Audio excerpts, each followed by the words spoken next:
Me postro y a ti voy por refugio. Maestro, destructor de enemigos, has sido Buda completa y perfectamente despierto, dotado con sabiduría y conducta ejemplar, ido al gozo, timonero que guía a los seres ordinarios que aún deben ser domados, ser supremo, maestro de todos los dioses y los hombres, Buda, destructor de enemigos, glorioso y victorioso ser Shakyamuni.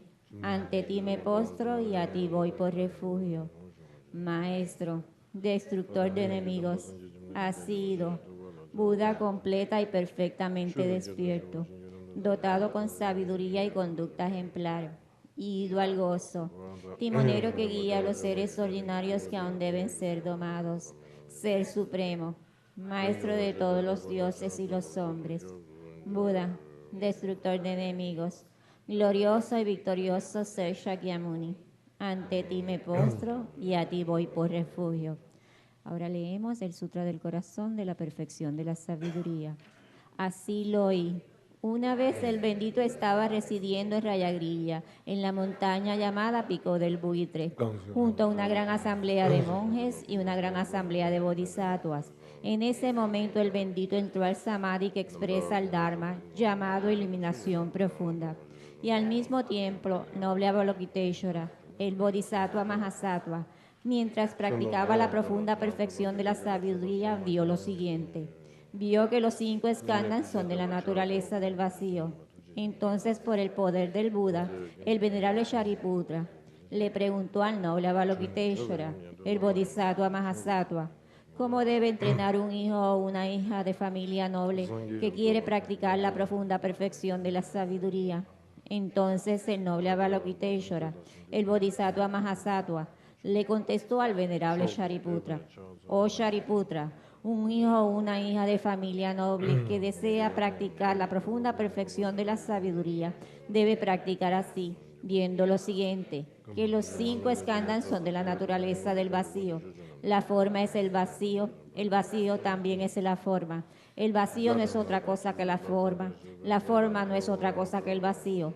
De la misma manera, los sentimientos, las percepciones, las formaciones mentales y la conciencia también son el vacío.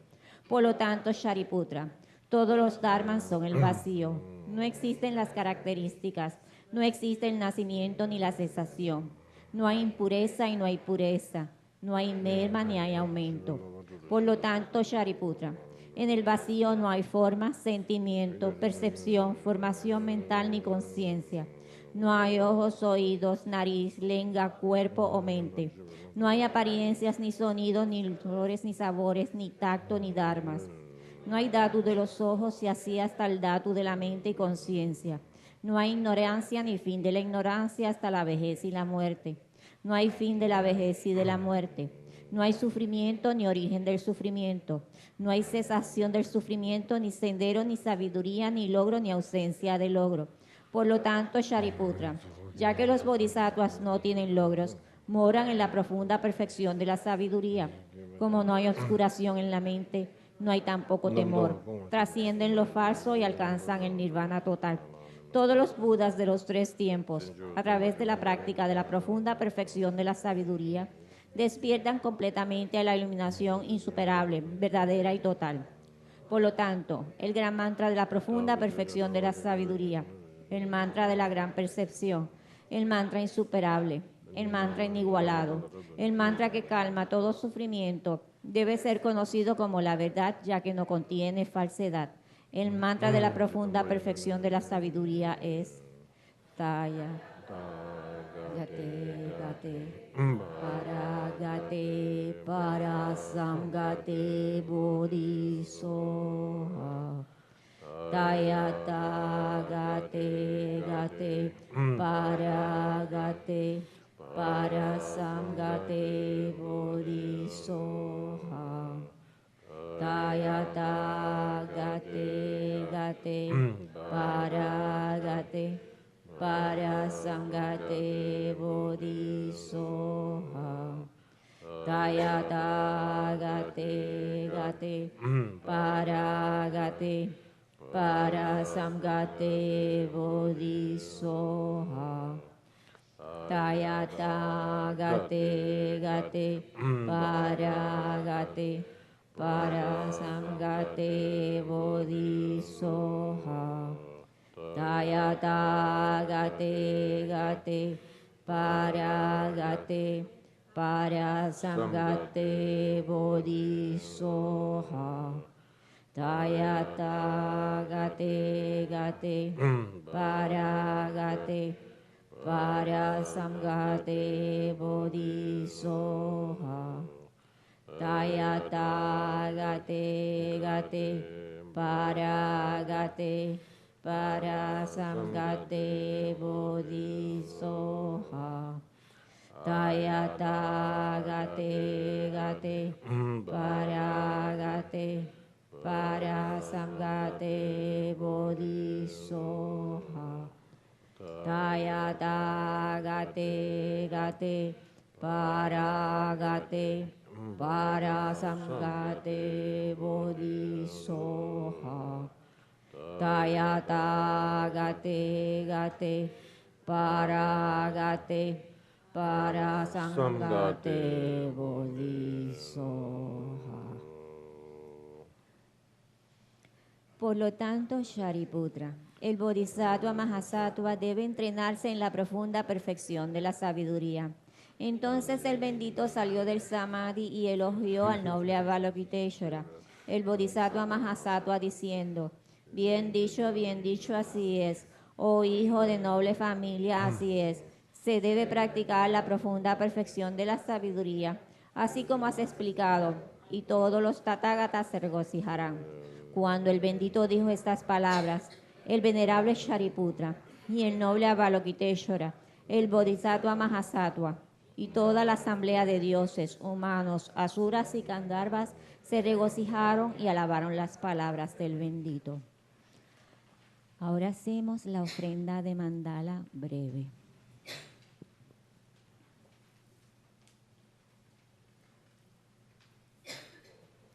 Sashiputi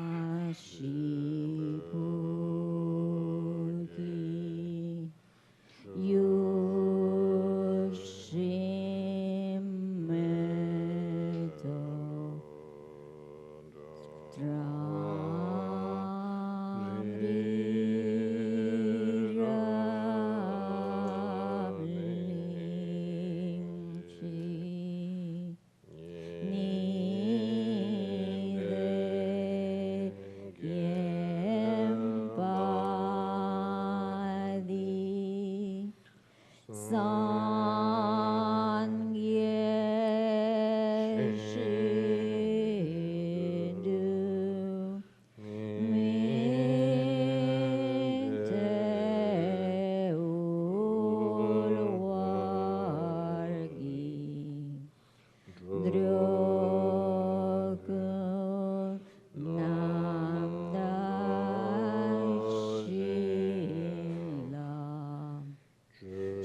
Y ahora tomamos refugio en tres ocasiones en español. Voy por refugio hasta alcanzar la iluminación, al Buda, al Dharma y a la Asamblea Suprema, por los méritos que acumule practicando la generosidad y demás perfecciones que pueda obtener el estado de Buda para beneficiar a todos los seres. Voy por refugio hasta alcanzar la iluminación, al Buda, al Dharma y a la Asamblea Suprema, por los méritos que acumule practicando la generosidad y demás perfecciones que pueda obtener el estado de Buda para beneficiar a todos los seres. Voy por refugio hasta alcanzar la iluminación, al Buda, al Dharma y a la Asamblea Suprema, por los méritos que acumule practicando la generosidad y demás perfecciones que pueda obtener el estado de Buda para beneficiar a todos los seres.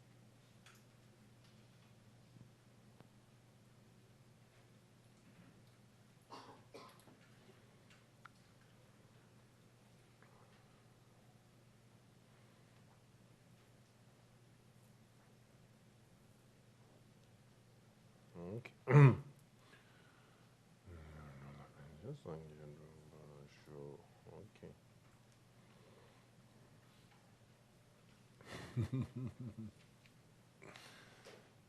So,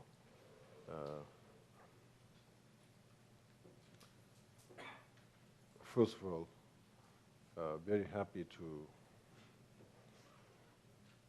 hear how much you all are doing so well. Practice, your study, you know, this morning I have a meeting with Iraida, and, you know, all the reports, you know, how things going on over here. You know, I think it's a very, very wonderful.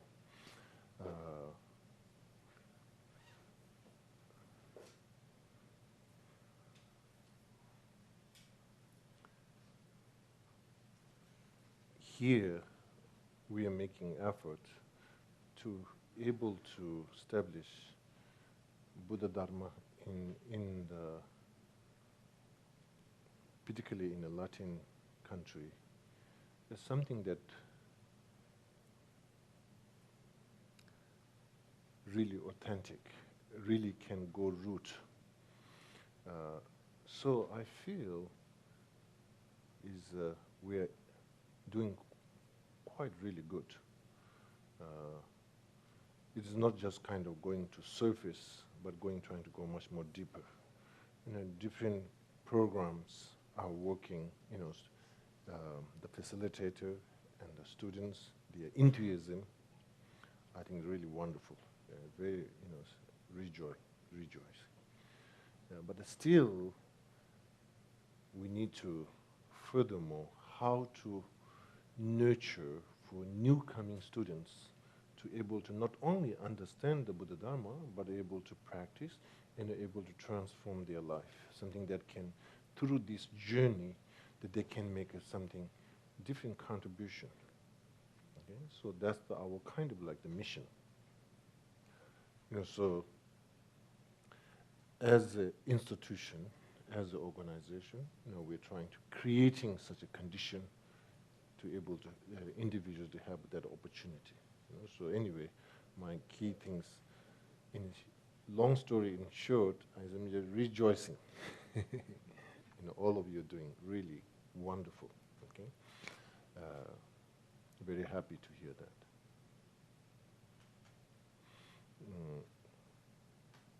So, so today's topic is, you know, concept of a 7-limb practice.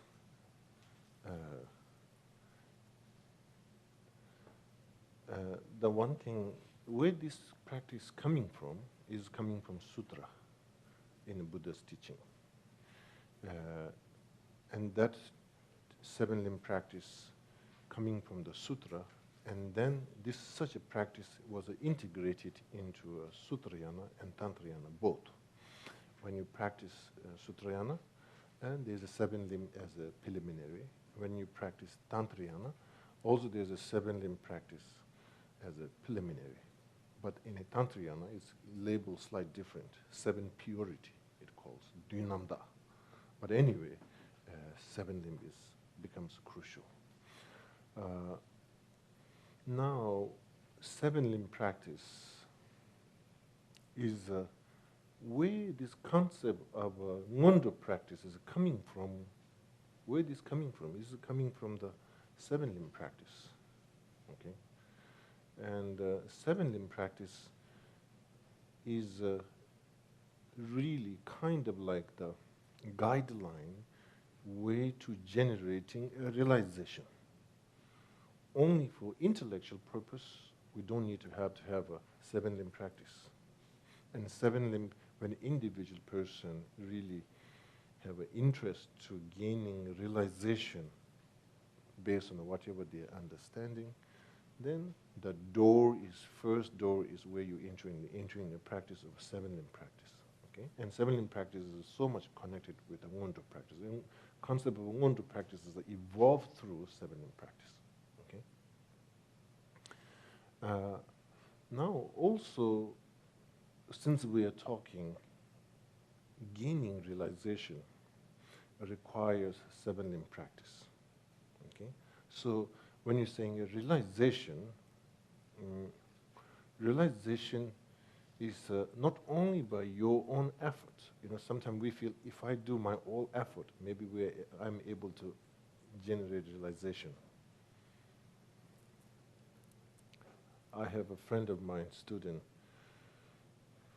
in France, and her plan, first she wrote me, she wants to become Buddha when she's 36. It's I think last year. Then she changed a little bit. This time, she wrote me, she wants to obtain first Bodhisattva Bhumi this summer. I said, okay, good. It was wonderful. You should do it.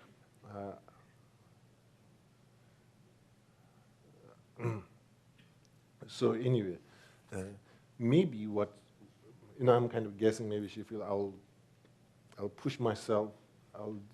I'll lock myself in the house and do meditation for 24 hours or something. Maybe she might thinking that. Anyway, who knows? But anyway, it is not so much that I will do it, putting my own inspiration. I will do it. That not only can work to generating realization. So generating realization requires lineage blessing.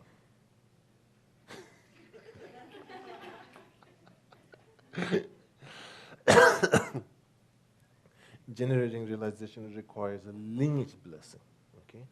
And the seven-limb practice is a practice where you integrate it with the lineage. So lineage becomes, when we are interested into the seven-limb is a way to keeping the blessing of the lineage. Without the blessing of the lineage, there's no realization. Okay, so this how it works. Purpose for realization, seven-limb practice. The way seven-limb practice works to the realization, seven-limb practice way to receiving the lineage blessing. Okay, so this becomes a really. So from that point of view, lineage blessings becomes really important. Not, that becomes really important. So therefore,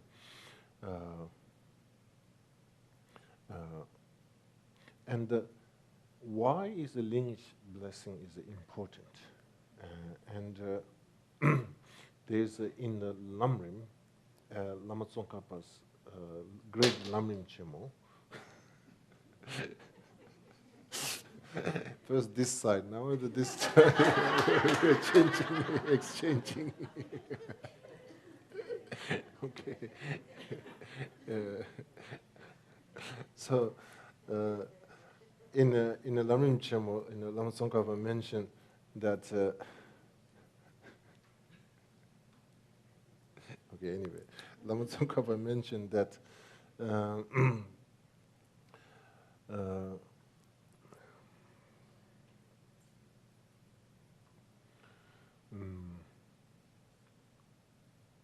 Shingi tula temba mengayin.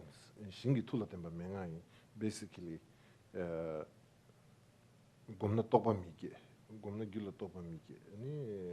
Something, once you're not able to generate any kind of realization, you're doing all the meditation, you're doing all the requirement, you're putting all the effort, but still you're not able to make a progress into generating realization, then in his Lamrim Chemo, he mentioned the guideline, Shingi Tula Tempa Mengayins, basically,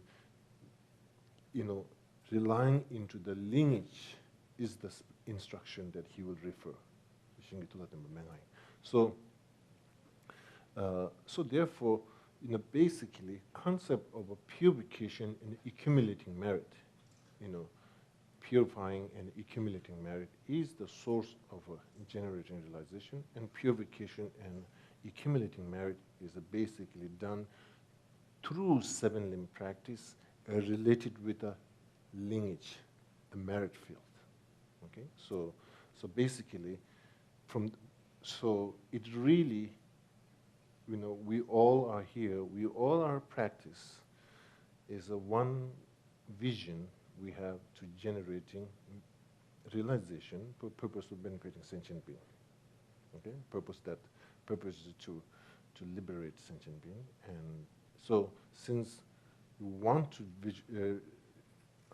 generate realization, so therefore this seven limb practice is kind of like a very, very mandatory for in a spiritual path. Okay, very, very mandatory in a spiritual path. So if we want to just know about Buddhism, then seven limb practice is not that crucial. If we want to generate the realization is whatever given taught in the Buddha's teaching, then seven limb practice becomes very crucial. Okay, so that's the purpose of seven limb. Now, when I should practice seven limb, and a seven limb practice is like, should I practice seven limb every day, all the time, or seven limb practice is just during the Ngondo period of time? And for example, the preliminary practice or seven limb practice is mostly you done in the morning. Morning when you're doing your commitment or your practice. Even when you do a short Shine meditation, even you're doing just short Shine meditation, seven limb practice, I think, is a very important integrating into that you don't have to have an elaborated version of a seven limb practice, but there is a seven step that you integrated part of your meditation. Okay? And basically, once, for example, even when you're doing a mindfulness meditation, seven limb practice as a preliminary at the beginning, when you created that, basically you are creating subtle cause and a condition to able to mind to develop deep mindfulness practice. So therefore, from the Buddhist point of view, seven limb practice is almost pretty much, I can say, mandatory for all meditation practice. Okay, so that's the one. Now we go like how seven limb practice works with us. How seven limb practice prepare us into in the journey. Okay. Within the seven limb, the first is chaksawa, like prostration. Okay, so again over here,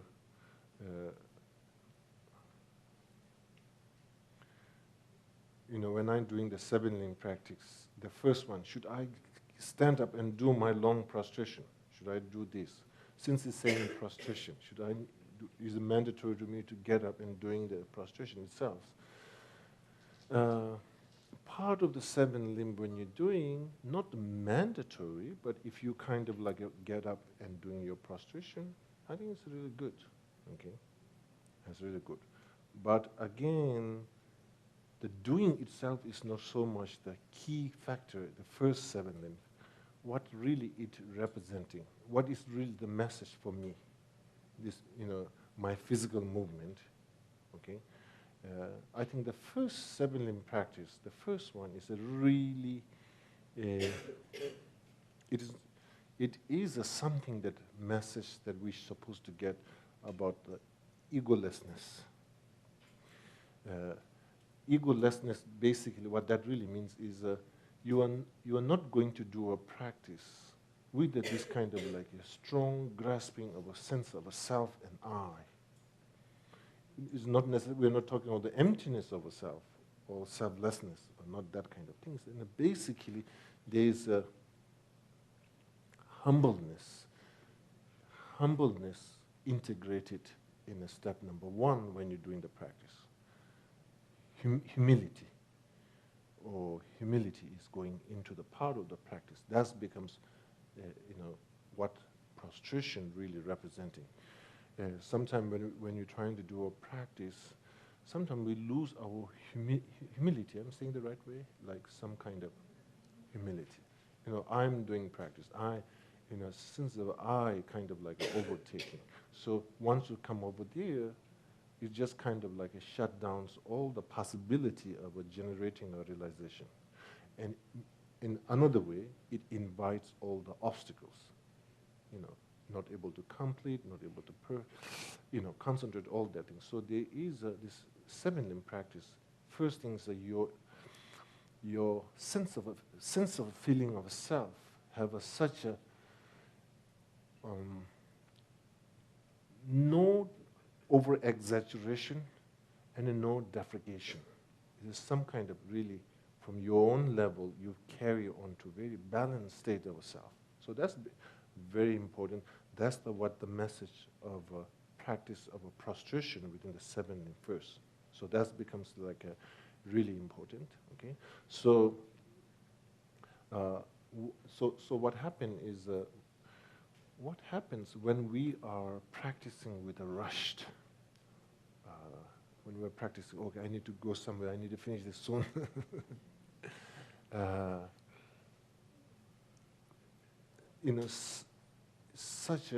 That kind of thin stretch of a sense of I, of self, the practice doesn't become really effective. Okay?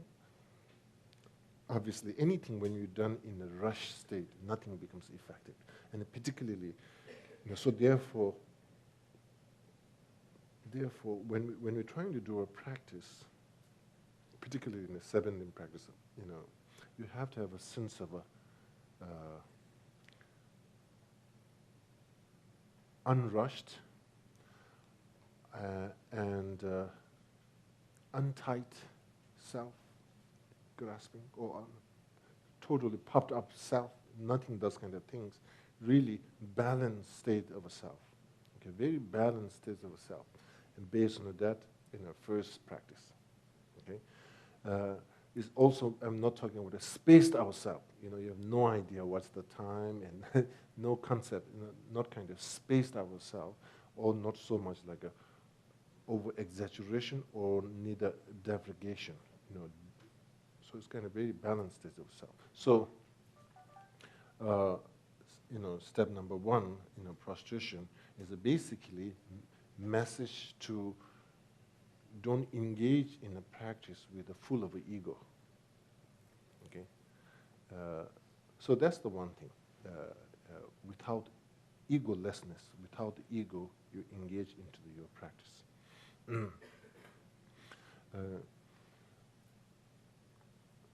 This we need to look at. Usually you feel, oh, I'm okay, I don't have any ego, I'm kind of into my practice very gently, and nothing particularly ego.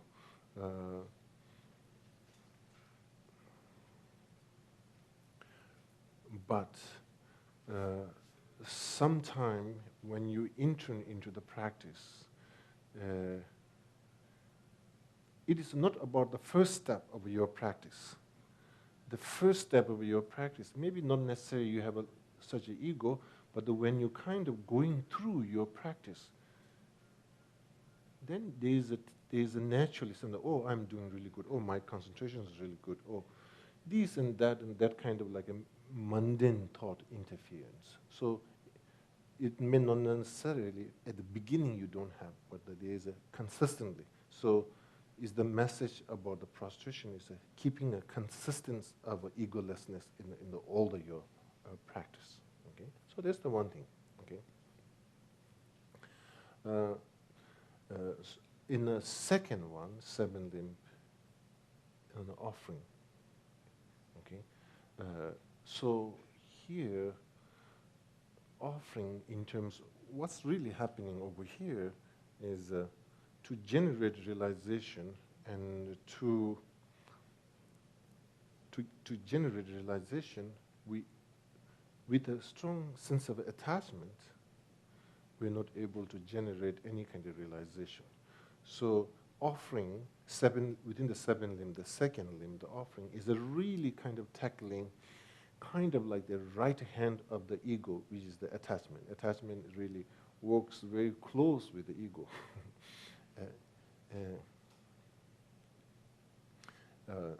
So here, the offering, this is a one way to challenge our ego. Another way of challenging our ego. So offering over here,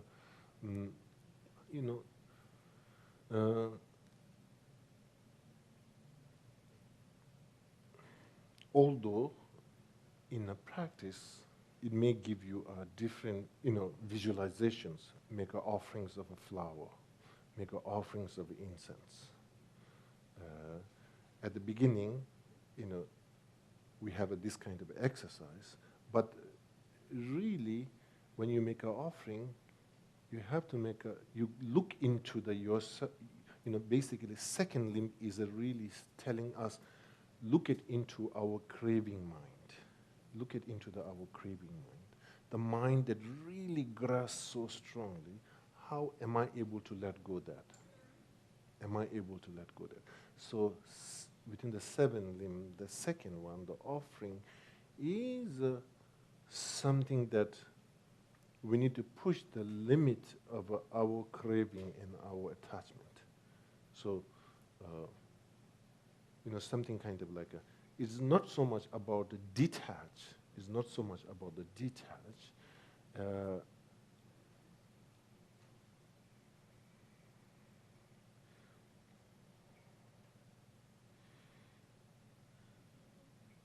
Detach is, I think, another extreme. Attach is also another extreme. So over here, offering is basically you holding something with a very gentle. You are not totally careless. You are not totally throwing out. Also, you are not totally holding with a tight. Something you're holding things, something kind of very gentle. Something very gentle. So gently presenting something that object of your attachment, and gently holding and making offering. And any kind of object of attachment that you can visualize into the aspect of flowers and incense, something that's beautiful. And you are able to, this is the exercise, this is you exercising. It is not about detach, it's not about careless. Also, it's not about the grasping and controlling. Okay, so it is something like with awareness, you are able to hold and let go. So that's basically is the key message into a second limb, which is limb of offering. Okay, so the first one is trying to purify our ego. Second one is trying to purify our craving and addictions and attachments. Okay, so that's so now when you move to third limb, limb of confessing. So here, what is really happening over here, basically,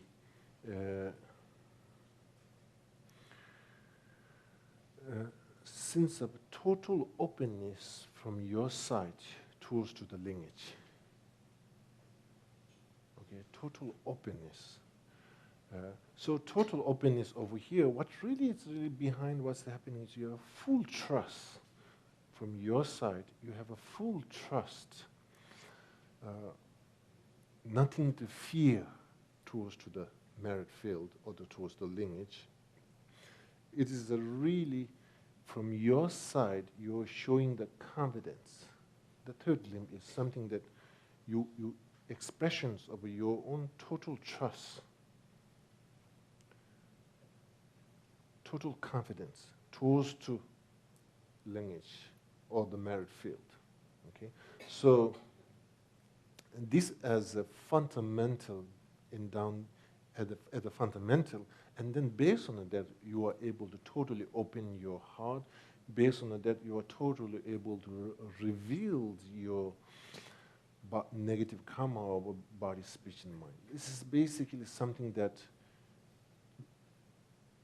this in the third limb is not about a fear base. oh, I have to purify. If I don't purify, Buddhas and Bodhisattva will be mad towards to me. It's not about a fear base, it is a trust base, it is a confidence base. It have a full trust, it is expressions of a full trust, it is expressions of full fearlessness. You know, sometimes what happens is based on the fear, and then we have all sorts of things. Okay, so again, now this one is a third limb, is a limb of expressions of a trust and total confidence, and basically total faith. Okay, so that becomes, again, so when you look at into a first three, overcoming of an ego, overcoming of a craving, and overcoming of a fear, these three becomes very powerful purification. You know, purifying, okay? Purifying ego, purifying craving, purifying fear. So to generate a realization, ego is one of the key interference. Craving is one of the key interference. Fear is one of the key interference. So over here, fear is some kind of like a nature of a doubt. And particularly, mostly fear is doubt related with yourself. Okay, it's doubting towards the self. So here, these three are the one of the purification. When you say when you're trying to work in these three things, you are purifying lots of interference to generating a realization. Okay. Then the fourth limb of a rejoice. Okay, that becomes again. Now is from the fourth limbs is starting for the merit accumulation. The first three limbs are a part of the purification, and then okay, then the fourth limb is a limb of a rejoice. Okay, now what is a rejoice? Rejoice is the sense of feeling of a good. Oh, it is a sense of feeling of us proud. I'm proud of myself. What is rejoice? When you rejoice for your own virtue, is this a sense of feeling of proud for yourself? What's that? Rejoice. So,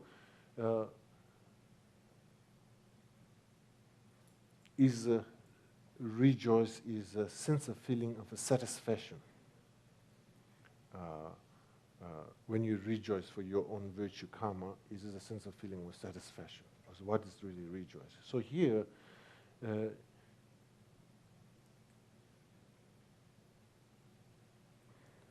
fully supported attitude without kind of any kind of judgmental, in general speaking, okay, when you say rejoice, is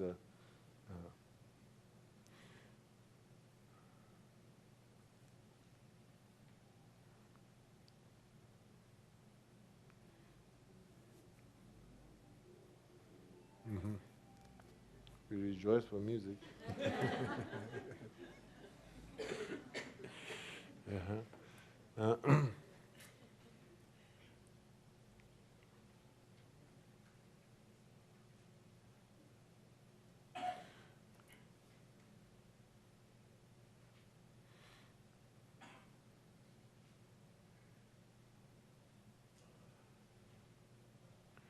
You are rejoicing for somebody's virtue karma, but that's the rejoice have almost a feeling of quality of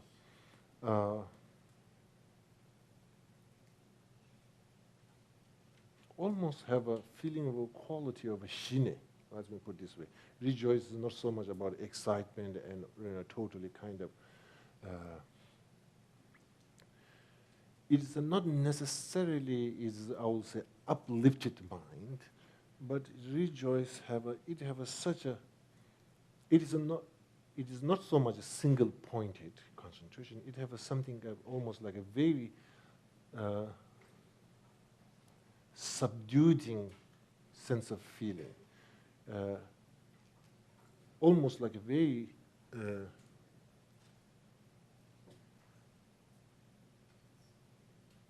sense of stillness. Rejoice feeling have a sense of stillness feeling, sense of grounded feeling. It is not so much about the praise, it's not so much about the knowing the details, it's not so much. It is a sense of a very calm and stillness with a full grounded emotion. You know, this is a, you know, when you rejoice feeling, okay, now I have to rejoice. How am I going to rejoice? Rejoice is like a, you can't rejoice suddenly. It's like a sleep. You can't sleep, okay, now time to sleep. Okay, I sleep. Sleep doesn't come. It rejoice is something that gradual feeling of that. It have a it not necessarily have all the, oh, this is so great, so it's not like the World Cup when somebody pulls in your team who puts the ball inside the things. It's not that kind of like excitement, not necessarily. Rejoice is like a very smoothing. Rejoice is like a very stillness. Basically, when we rejoice, it really touches our own heart, basically. It's a sense of really touching really deep into our heart. So it is a very, you know, easy to saying what a rejoice is, but if you're trying to describe the experience of a rejoice, it's a very unique. You need to look at yourself, you know, like what is a rejoice? And another way to describe is a supportive attitude, a non-judgmental attitude. This whole thing is a way to describe, but the deep down is a kind of very unique state of a mind. So therefore, in a lots of sutras and the texts, it's one of the easiest way and one of the quickest way of accumulating merit is to rejoice. Beba chungu labjen tsok duba gela jesu yirang chodonga. Okay, jesu yirang. So rejoice is like one of the very profound and a very rapid way of accumulating merit is a rejoice. Okay, so so when you're training into rejoice, this is a very important. You know, when you're trying to rejoice for your own virtue karma, it's very easy to fall into the ego pride. Okay, so what is important when you're training into the training in the rejoice? When you're practicing with the seven limb, when you're practicing with the merit field, it's very important you rejoice for the enlightened beings of virtuous activity. Okay, that's a very. Then also is a very general. Then you to get a more specific, you know, your teachers, your great masters, your root gurus, their activity when you're trying to rejoice. So basically, rejoice is something that you are really connecting with your lineage through your heart. You know, something really pure connection you're trying to develop. It's not about the praising, it's not about anything. There's a sense of a stillness, connectiveness with your lineage. So this is a really powerful emotional experience. When you're able to rejoice, you are creating fundamental foundation for your concentration. You're creating fundamental foundation for your concentration, and single-pointed mind. So rejoice is rejoicing is very, very important and one of the practice. And at the beginning, is very important with the lineage, with your teachers, your root gurus, their enlightened activity. Okay, so gela jesu yiram beba chungwe labjen so duba gela jesu yiram chodunga. It is basically this rejoice mind becomes one of the key one of the key, how you say, condition to creating a concept of a pure mind. When it's a pure mind, pure intention, pure in terms of here, this mind have, as I mentioned earlier, it have a quality of a stillness, it have a quality of it creates this kind of very pure state of awareness, not grasping, not excitement, full alert, very powerful state of a mind. Okay, so rejoicing is one of the fundamental, inner condition to accumulating merit. Okay, then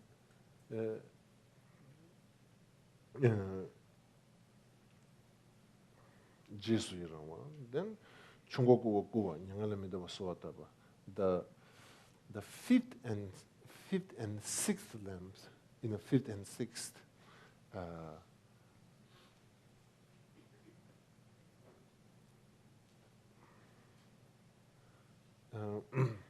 when we practice seven limb, and then particularly when it comes to the limb of the fifth and sixth, now over here, to able to practice the fifth and sixth limb, then we have to for our own self, we have to be very clear, Dharma practice, how this is important. Sometimes we practice Dharma because my friend is practicing Dharma, so I want to practice Dharma. Some kind of influence, although still good, but still we need to see the value of the Dharma in our life. Okay, so that's kind of the key thing. So here, and particularly into the West, Buddha Dharma practice is that everybody doing, all of you who are doing a Buddha Dharma practice is based on your seeing value in the Buddha Dharma. So I think it's really, really wonderful. This is a very wonderful things happening. You're choosing this spiritual path based on your own understanding and your own research and your own experience. So therefore, this value that you feel so joy that you met the Buddha Dharma. You feel so grateful that I'm able to meet the Buddha Dharma. So there's a sense of feeling of greatness and sense of feeling of very valued. So this feeling have to become really nurtured by practice of the fifth limb and the sixth limb. Okay? So basically, meeting Dharma and having chance to practicing a Dharma and having a chance and opportunity to able to exploring Dharma, a sense of feeling of such a greatness towards to yourself. Once we have that, and that becomes a really foundation for fifth limb and the sixth limb. Fifth limb is basically you are sharing your joy with the rest of the sentient being. You want to share your joy and your uplifting spirit with the whole sentient being. Okay, that's the fifth limb. Now the sixth limb is basically is the natural emotional process.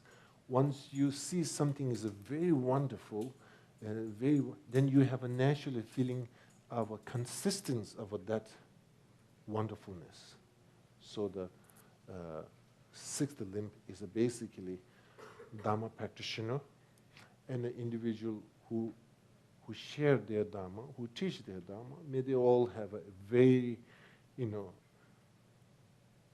longevity. It's just expression of a preciousness of a Buddha Dharma, your Dharma. When you say Dharma, what that really means. Again, basically cherishing our own individual practice. So to able to practice seven limb, one key point is how much we value our own Dharma practice. So that's, I think, really, really important. How much I value my commitment, morning commitment. How much I see this is such a grateful things happen to me. Okay, so that's really, really important. If we feel okay, if we feel Dharma practice is easy, Dharma practice is something that fulfillment, and then is something is not like that. Dharma practice is seen as a very, very value and precious into my own life. So that's kind of like a sense of feeling of preciousness. When you say Dharma jewel, the concept of a jewel is basically something kind of rarity and some kind of like a very inner transformation. So therefore, cherishing for the Dharma, valuing our Dharma.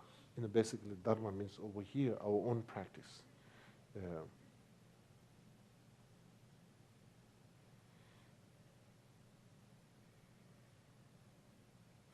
If you mess up with my Dharma, I won't. That will be like, this is another way of expressing. Something you cherish so much. Somebody who's kind of take that's a really big deal. Then you say, don't mess with that. It will become big trouble. So basically, it's just something that you see your own practice as something really valuable, something is very cherishing by yourself. So in all way, as a seven-limb practice, as a whole thing, the first three is the loss of purifying, the ego, the craving, the fear, okay? And the third is the loss of kind of creating a pure state of a mind. Rejoice is basically creating a pure state of a mind. And fifth and sixth is basically, reintroducing for our own self and recognizing our Dhamma practice as the most valuable and cherishing. Okay? So once we have this kind of mental attitude, that becomes kind of like a key element where realization can grow. This becomes a key element where the realization can grow. Okay, so that's seven. Then at the end, the dedication, the seventh limb is the limb of the dedication. Okay, basically something that practice of a dedication is basically to let go in whatever virtue karma you accumulated. Okay, so that's kind of like you are not trying to take ownership, or you are not trying to dominate. You are not trying to grasping such a virtue. Okay, so here when you look at in the seven limb, practice of a seven limb,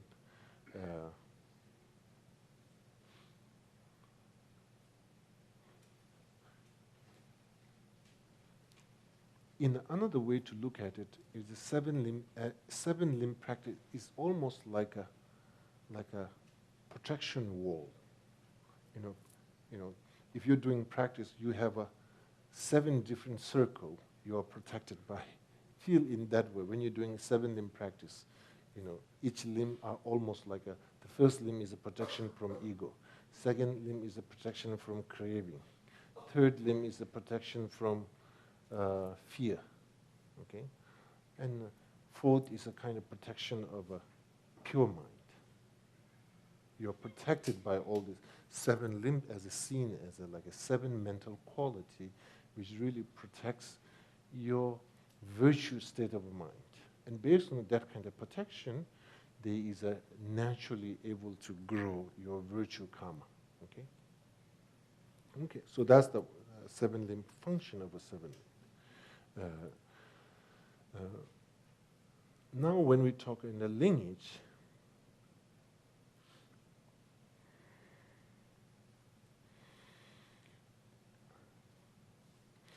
we can have a question: when lineage starts, how this works, what is the lineage? What that really means, lineage. Lineage is another way to seeing a spiritual family. In a spiritual family over here, what that means is basically you as for example, Ganden Shedrub here as in a founded lineage. If you will go back, Geshe Sopa Rinpoche, Kiti Rinpoche, Changsa Choje Rinpoche, in that way, our master lineage goes in that way. And, when you go more further from that, is go up to His Holiness Dalai Lama and just go back up to Lama Tsongkhapa. So this is why we say Lama Tsongkhapa as one of the lineage. That's the individual person, Lama Tsongkhapa, who gained this pure realization, and based on that, he passed through his blessing into this specific lineage. Okay, so basically, spiritual family, and when it's a family, we have like a blood lineage of a family, and a family in terms of a blessing lineage of a family. Okay, so this lineage of a blessings becomes very, very effective into the generating a realization. Okay, now.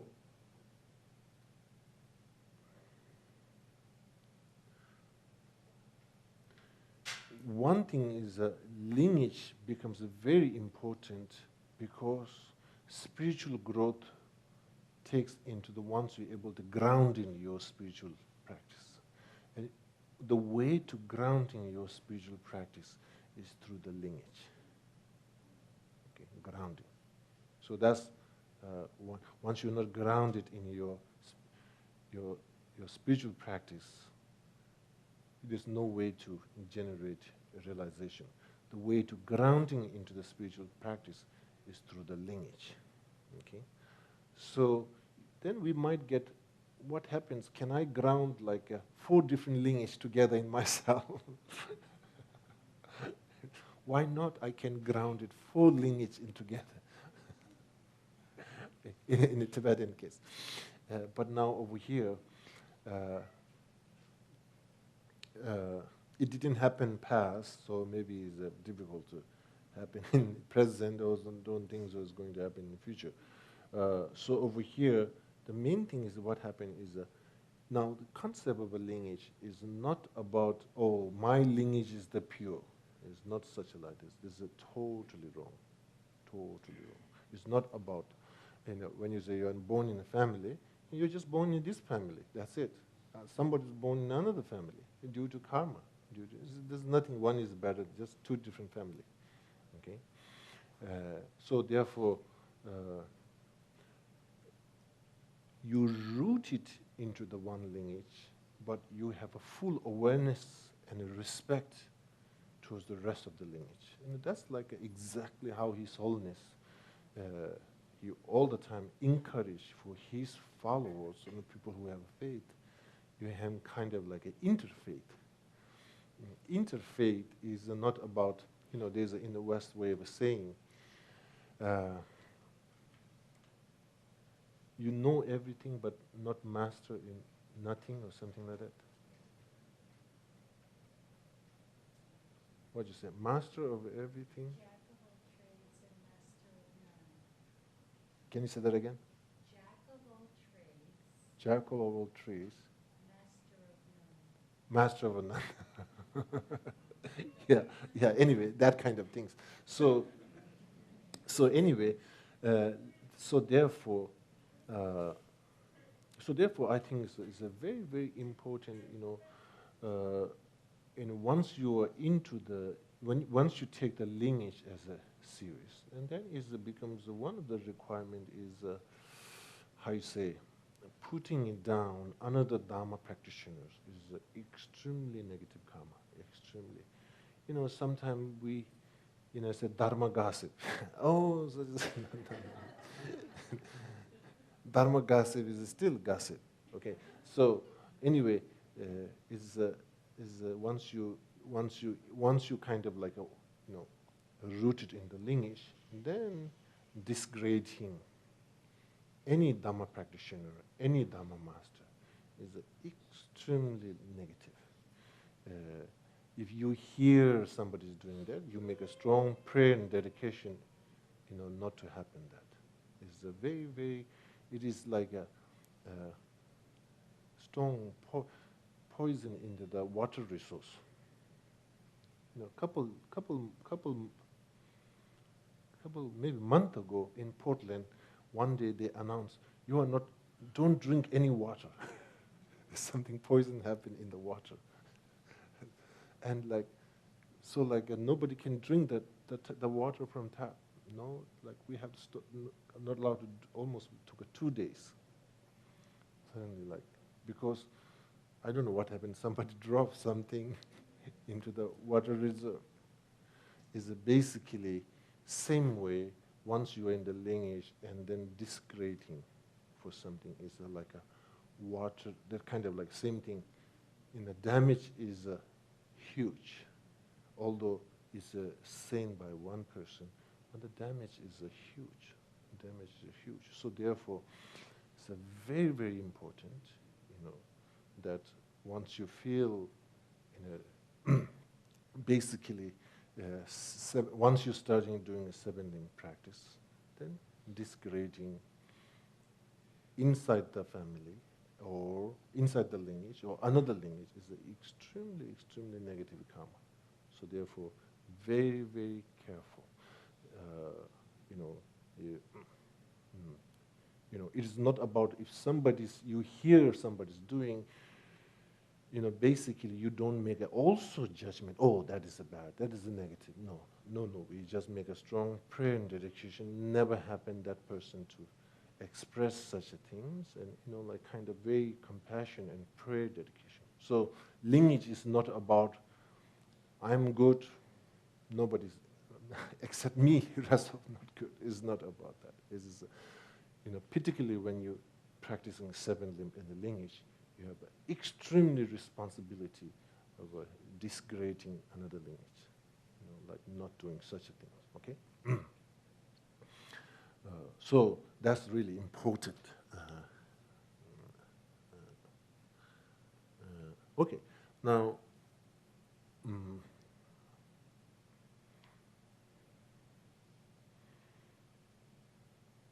okay, now,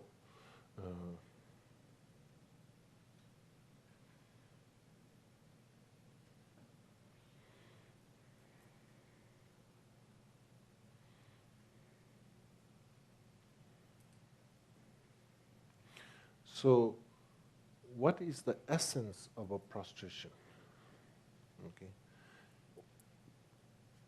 How I'm going to train the prostration? I can train my physical easy. These days I'm gaining weight, so a little bit difficult prostration. Now the aging, when you're getting. Once you're over 45, then you have some loads. So, prostration, the physical thing is not that complicated until you're over 45. Then sometimes you get up with the kind of adjusting. It's okay. But really, okay, when I'm training in prostration, through the body, speech is not that complicated. Mind prostration is the ultimate prostration. And what that really means, mind prostration, how I'm going to train that. This is the first limb. Mind prostration, you have to feel something, step number 1. What you have to feel? Joy. Joy is not enough.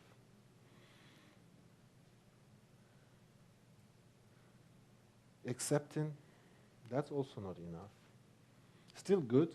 Joy in accepting is really good. It is telling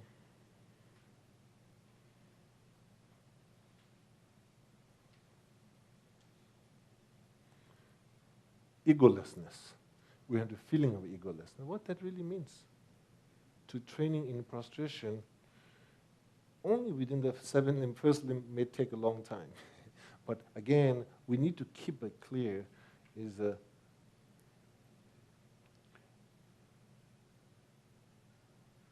sense of feeling of a humility. We make this is the step number one, the prostration through heart, sense of feeling of humility. Okay?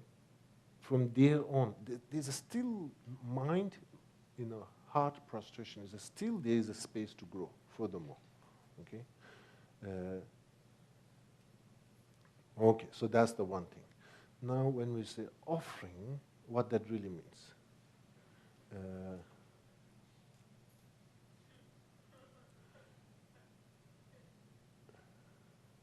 Like for example, I'll tell one story.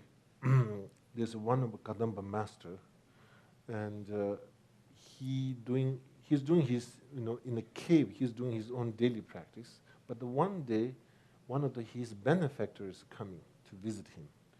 Then somehow just slipped through his mind, he's trying to make everything nicer than usual. And then he did a little bit nicer, and then he sit down, and he thought like, what's going on? Why am I making more nicer because of this benefactors coming? And he felt like the intention was totally wrong. So basically, he threw all the dust on the preparation that he did. When the benefactor came to visit him, when they came in his cave, he's totally messed up. Like everything's a dust and worse. But his offering was considered as one of the most perfect offering. So here, offering is so much about intention. Pure offering is so much about intention. Your intention, even when you say let go, sometimes we can let go because if you don't let go, ego is not happy. So based on the ego, to make it much more happier, we need to let go. We need to detach. We need to react from the attachment. Sometimes we react from grasping. And we let go. So that itself is not enough. So pure intention really becomes one of the fundamental key to making an offering. Okay, intention becomes a really. So basically, offering is a full mindfulness practice, kind of the journey of a let go. Okay, so.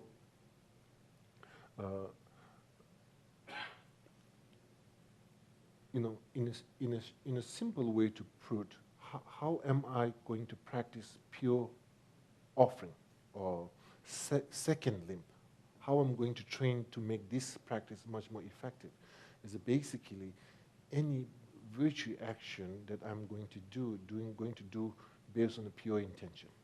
So basically, training into the intention and the action, something that you can transform both into the positive, that becomes a pure offering. Okay, so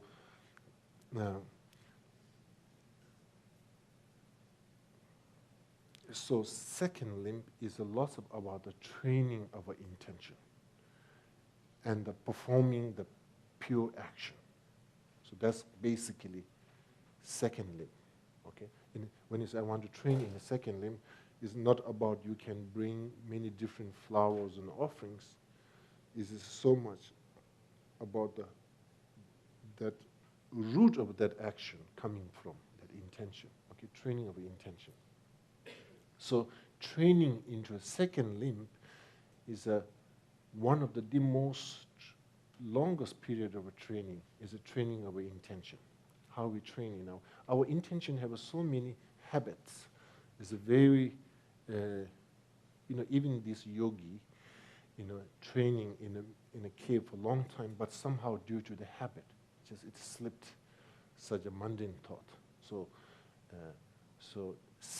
training in the second limb is a training into our human intention, and training into intention and performing pure action. Okay, so that's really. So basically, when we talk, when we interact, is basically the intention, your mindfulness of your intention or mindfulness of your mind. That is the training into the second limb. Okay. Now, how I can train or practice into a third limb. A third limb is we can kind of go through simple way, but to intensive training or intensive practice or deeper practice is a require way to let go eight worldly mundane concern. We have this in a small scope. We talk about the eight worldly mundane concern. Okay, so how to let go eight worldly mundane concern? And one of the key advice way to let go eight worldly mundane concern is a meditation in the impermanent. Once we're not able to let go the eight worldly mundane concern, fear comes. And fear is basically, fear is came through the concern over eight worldly mundane. Okay, so one of the key antidote and a key practice to deepening the third limb is a meditation of impermanent. Okay, so to perfecting or to deepening the third limb, individuals have to do intensive meditation of impermanent. Meditation of impermanent is just observing the reality of how we're going to do a meditation of impermanent.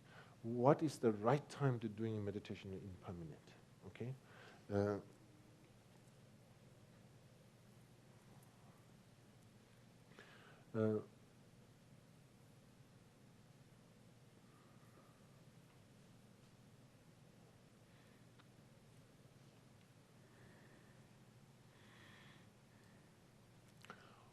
Once we experience object of attachment, once we experience object of aversion, that's the right time and that's the right element where we're going to practice the impermanent. Okay, so therefore, for us to able to practice impermanent meditation, it's not about things are constantly changing or constantly shifting, constantly moving. It's just observation of reality. Over here, we are talking meditation of impermanent is basically once we experience anything is a permanent. Now, meditation of impermanent is required to undoing that grasping mind, grasping of a permanent. Because grasping of a permanent creates this pain and sorrow.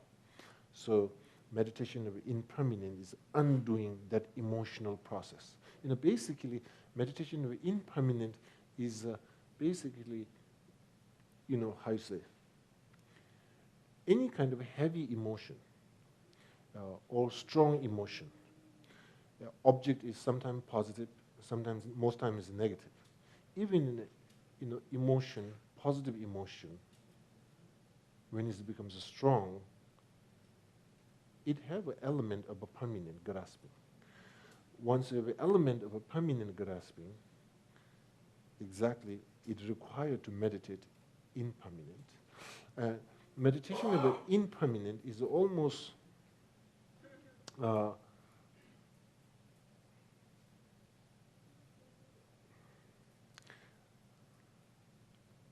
I would say almost it is like an inner yoga. Meditation of impermanence. Permanent, all the mind function, mind grasping, basically it creates stiffness. It loses the flexibility. So a meditation of impermanent is creating our inner awareness of a flexibility. Okay, so therefore, to deepening the third limb, this requires meditation of impermanent. Okay, so keeping in that. Okay, are you all with me? Okay.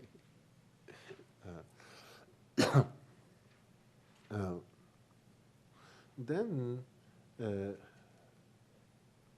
fourth limb, we're talking about rejoice.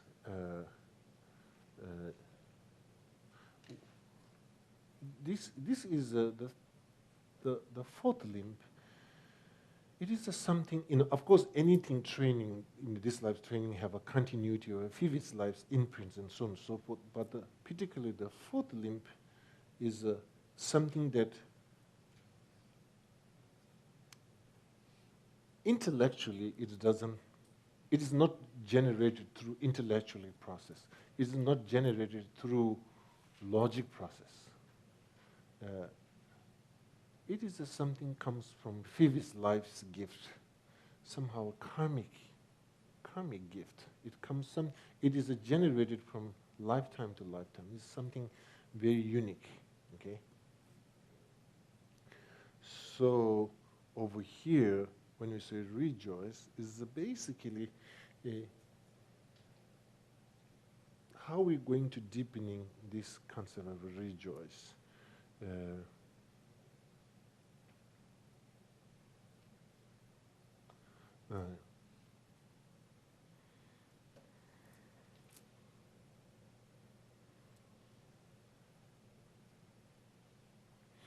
Is the training into the faith. Let me say, how we train into the faith, how we develop our faith.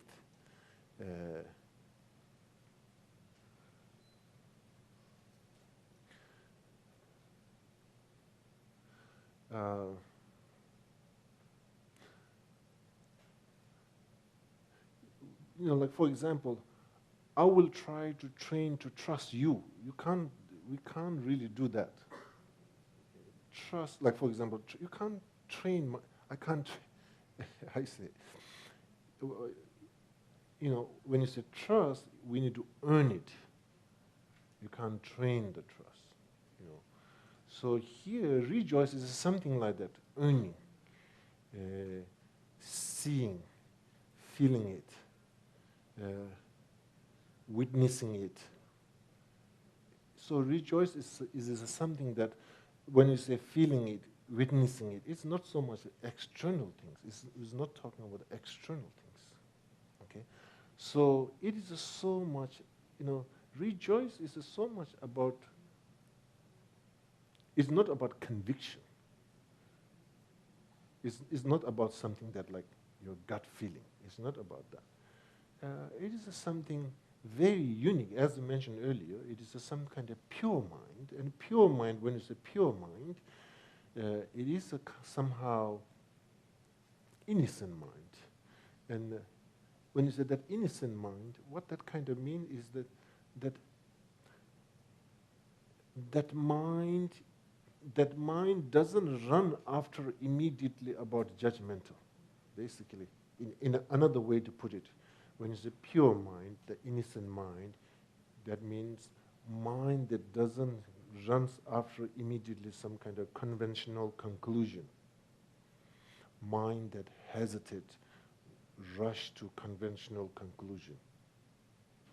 Okay, mind that really never pay attention to conventional conclusion.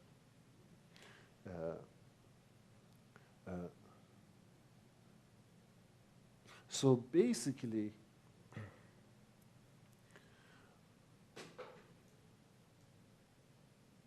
this rejoiced mind have a quality of equanimity.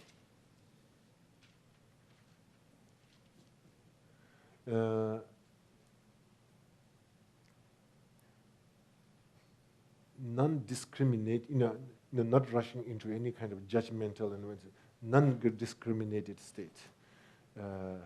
Very pure and anyway, it is almost like we can describe many different ways, but I think it's a very hard to pinpoint. In the same way, in the West, you say love. Poetics are all the time trying to describe what is a sense of feeling of love. In the same way, I think a rejoice is something. Something is a very pure state of the mind. It is So,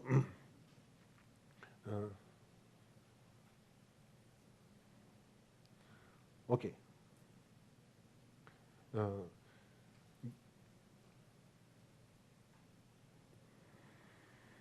Okay. So now we go to the fifth and sixth limb. To able to practice profound sixth and fifth limb, we really understand what is the Dharma. Okay, we need to understand the Dharma. What is the Dharma? Okay.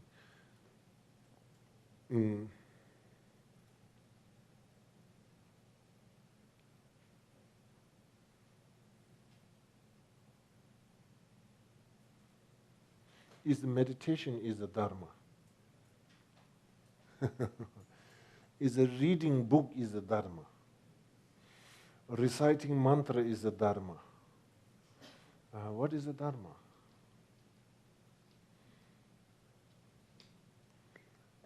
You know, Dharma, we have to kind of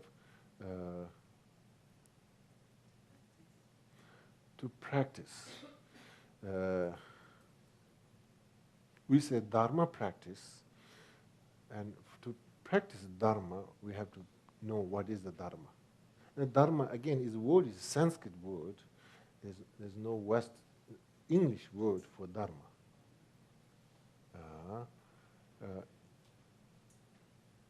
If we, even in Tibetan, Dharma was translated as a phenomena. Basically, it says it's a phenomena. It's like we call Che. Che means phenomena. So anyway, maybe the early translator, they didn't translate, I'm practicing phenomena. It's making kind of, it will be really bad translation. So, okay, so what is the Dharma? And the Dharma is what? This question was also put it in ancient time. You know, there's one of the great master called Vasubandhu. In one of his writing, he will explain Dharma is two things: scriptural Dharma and realization Dharma. Lungit Tempa and Tokpe Tempa. You know, again, it's just way of describing. Then not only that, we also need to talk about Dharma jewel.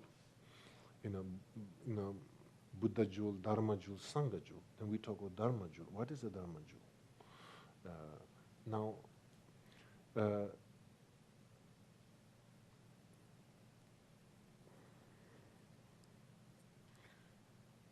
Okay, so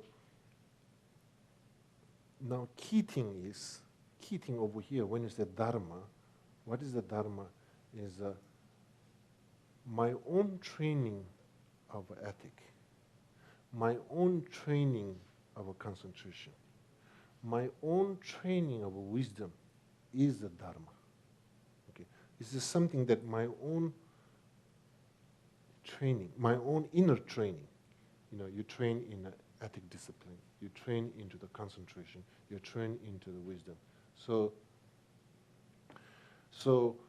when I say I'm practicing Dharma, that means I have to practice either all of these three or one of those three.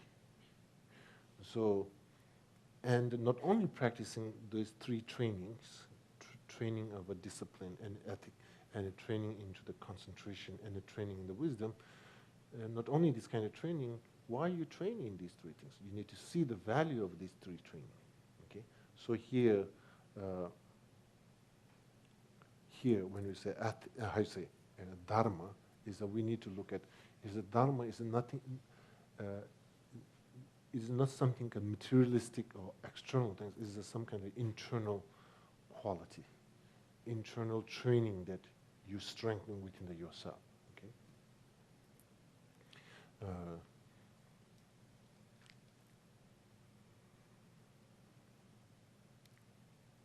So like you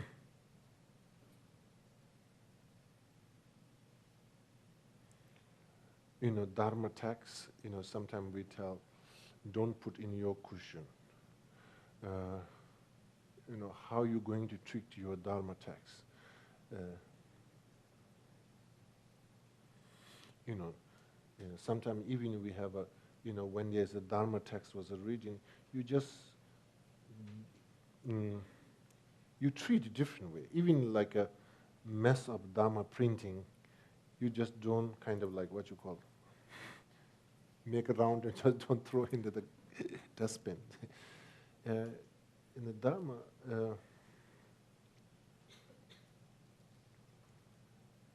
there's a way you treat Dharma text, where you treat the Dharma object, where you treat the holy object. It is an inner mind expression, okay? So, I was kind of like thinking, in the West, now we have lots of Dharma in the book in same kind of book, like a novel book shape and the Dharma book shape sometimes can be same. The novels are really thick, but if you look at Jeffrey Hopkins' The Meditation on Emptiness and the novel books they're kind of thick, same. In a design, the same. Sometimes it is so much same thing, although through the name, but I think, maybe in the future, I think it's good to creating Dharma texts to in a kind of different format. It stands by the shape and the way it looks. It sends you a signal or message. It is a Dharma text. Maybe it is helpful. Then having this culture of how you treat such a text, such an object, how you treat the, within the two Dharma of a scripture and Dharma of realization. When you treat Dharma of a scripture in a many different way, then you treat Dharma of your realization also, I think is a cause and effect. So basically,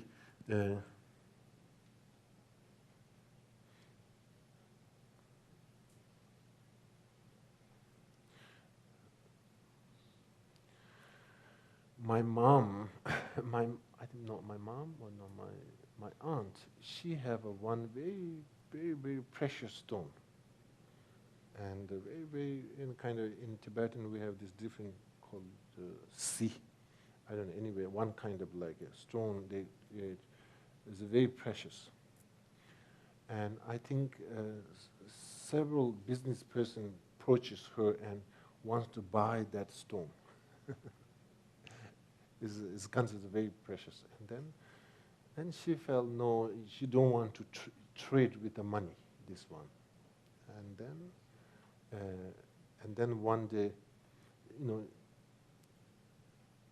I think one time she was a financial difficulty. But even, she said, no, I'm not going to trade with this with the money. So then she gave to my sister, Tsenla. Some of you saw her here. And she gave to her. And she kept it for a little while. And she felt like this is so precious. She felt something that she doesn't deserve this. She wants to. Then one day His Holiness coming and she gave to His Holiness. And His Holiness told, keep yourself. Then she was pushy. She pushed. Sanla is a little pushy, so she was so pushy, but His Holiness kept. And then, and I think His Holiness took, His Holiness is busy, so Sanla is pushy, so I think he took it at the end. You don't want to argue with Sanla. So His Holiness took it, and then one time I think His Holiness met Sanla somewhere in the teaching, and I put this in my mandala, okay? It's in my mandala offering, is in there.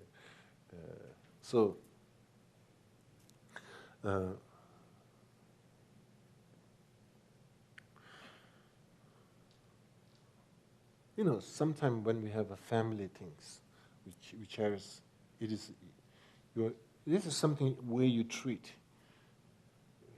So Dharma practice,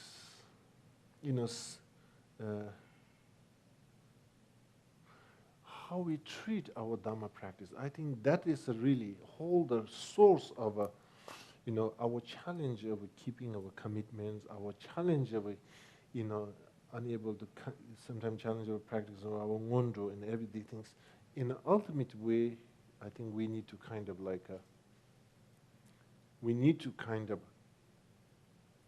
train or to develop way to treating our Dharma practice. Not so much external things, our internal Dharma practice. How are we going to treat this practice? So that's, I think, by knowing Dharma, seeing the purpose of the Dharma, benefit of a Dharma, transformation of a Dharma, and I think these are the really okay. So again, it have a space to grow. It have a space to grow.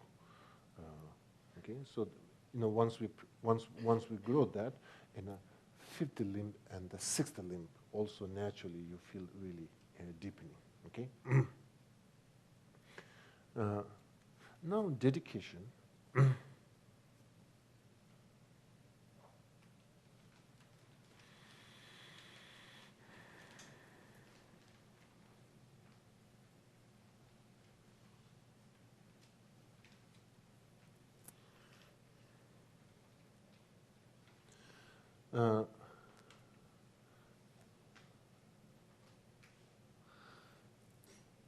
Within the seven limb, the first limb is the limb of prostration, is a way to overcoming from ego.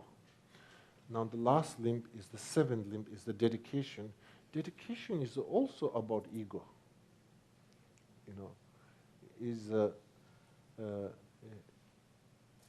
dedication practice.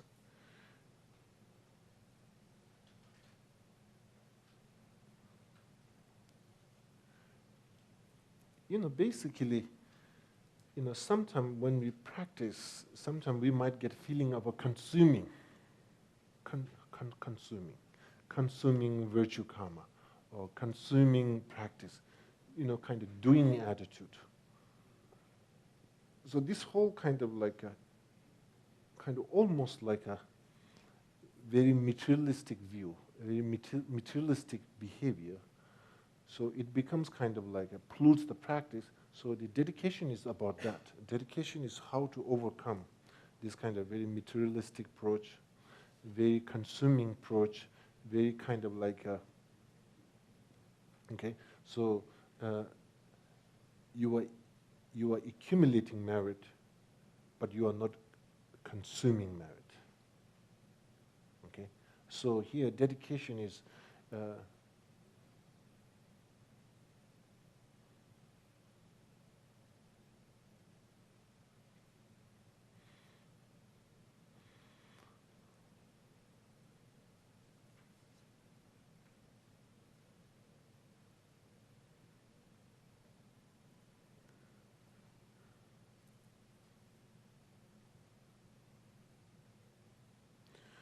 Dedication is almost like a very grounded and very confident. And confident in terms over here is not about confidence of the ego things. When it's a very grounded, practice is very grounded. Dedication is to, grounding our practice. As a dedication is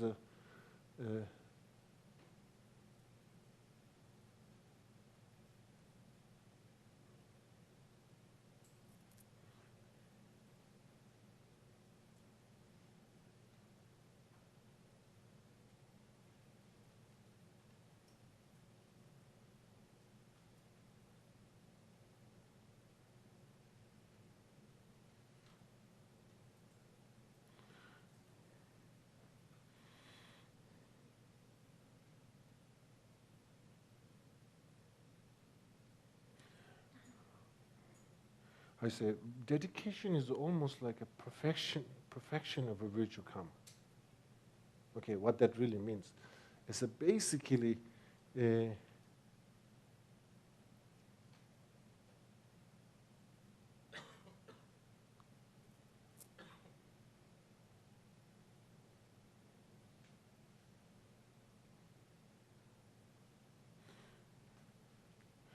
have a similar quality with a rejoice.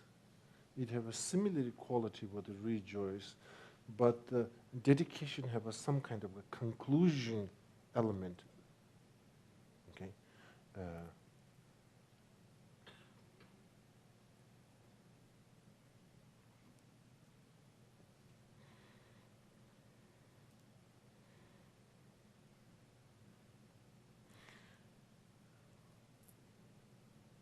A dedication is almost like a,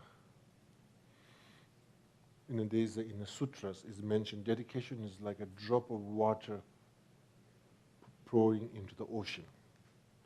Your pure drop of water, not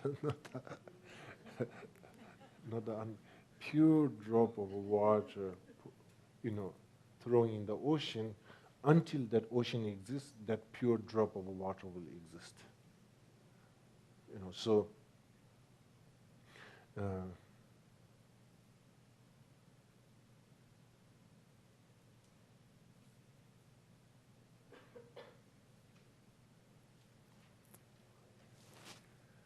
Okay.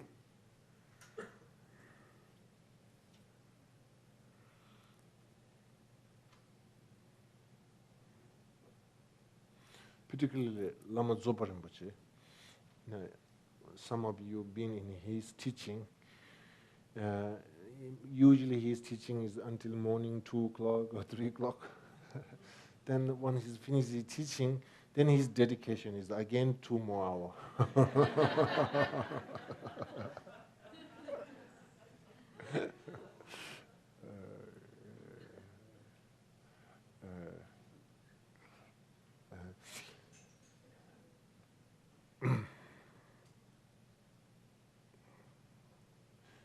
And any time when Rinpoche does dedication, I have a sense of feeling of leading. He leads to the state of virtues. He have that kind of leading. Like when we're talking about Bodhicitta like a shepherd, Bodhicitta like a equanimity, Bodhicitta like a king. It's like the third one is like a leading kind of thing. So when he does this dedication, it's lots of kind of leading feeling, leading towards to the virtue, leading towards to the enlightenment. So, and so seven limb practice is so much. You need to recognize your own seven limb practice. There is a standard way to saying it. There is a standard way of reciting it. But the actual feeling it and actually doing it, I think each individual might have an individual, taste of experiencing each limb different. Okay, so.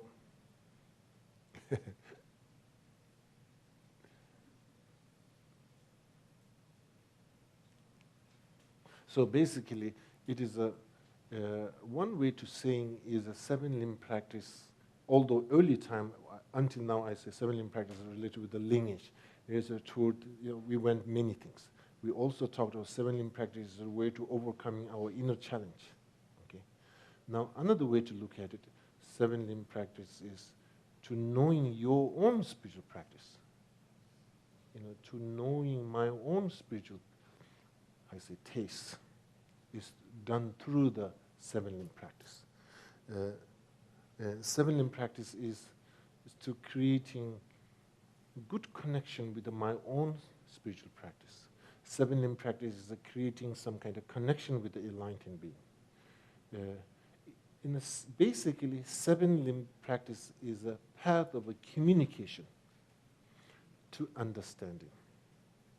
It is a path of communication. Through the seven limb practice of communicating, you're trying to understand deeper your own spiritual practice. This is basically, in a way to look at it, seven limb is some kind of path to communication.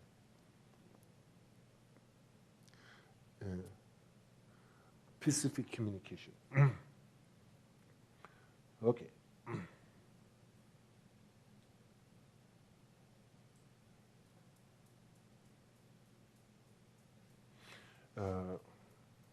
Since since it passed 9 o'clock. Since, I'll talk short.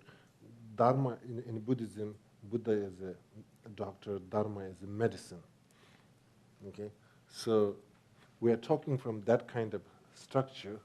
So 7 limb is some kind of like a small tool within yourself, practice daily basis to understanding clarity of your own spiritual practice. In a summary way is that. Basically, when you go to the doctor, first they will check your weight. They stand your weight. And then they will check the blood pressure. Then slowly, they're almost like they have almost 7 limb you go through process. The dedication, we go to the pharmacy. So anyway, it has its own kind of like a path of communication using. So 7 limb we need to see as that way. It's not so much about making offering and connection, it's also about understanding our own self, okay?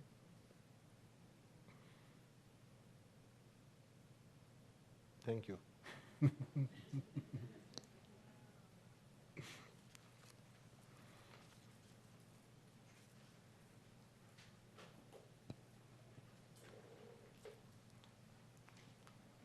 Yes.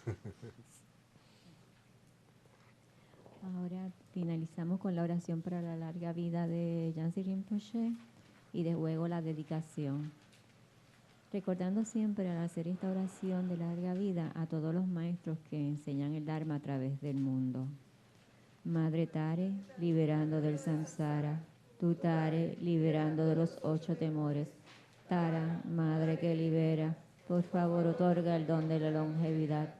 Por las bendiciones de los gurús raíz y del linaje, por los logros espirituales de los Yidan, dioses y diosas, por los métodos hábiles de las Dakinis y los protectores del Dharma, que podamos realizar gozosamente la esencia de nuestras esperanzas. Que en un Tenzin eres afable, benevolente y bondadoso. Por favor, permanece con nosotros durante una larga vida. Expande tus actividades iluminadas en todas las direcciones y continúa madurando y sustentándonos a mí y a todos los seres sintientes.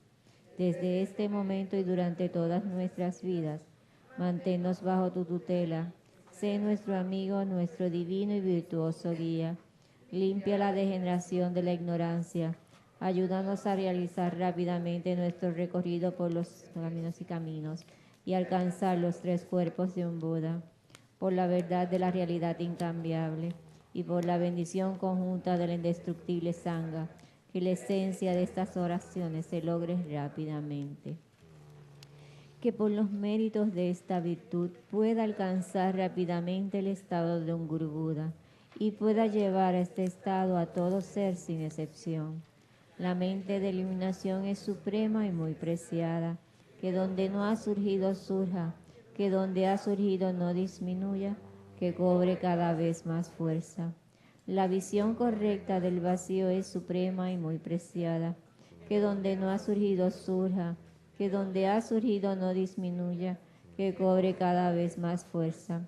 Así como el valiente Manjushri y Samantabhadra distinguieron los fenómenos tal cual son, yo también dedico esos méritos en la mejor forma, siguiendo su ejemplo perfecto.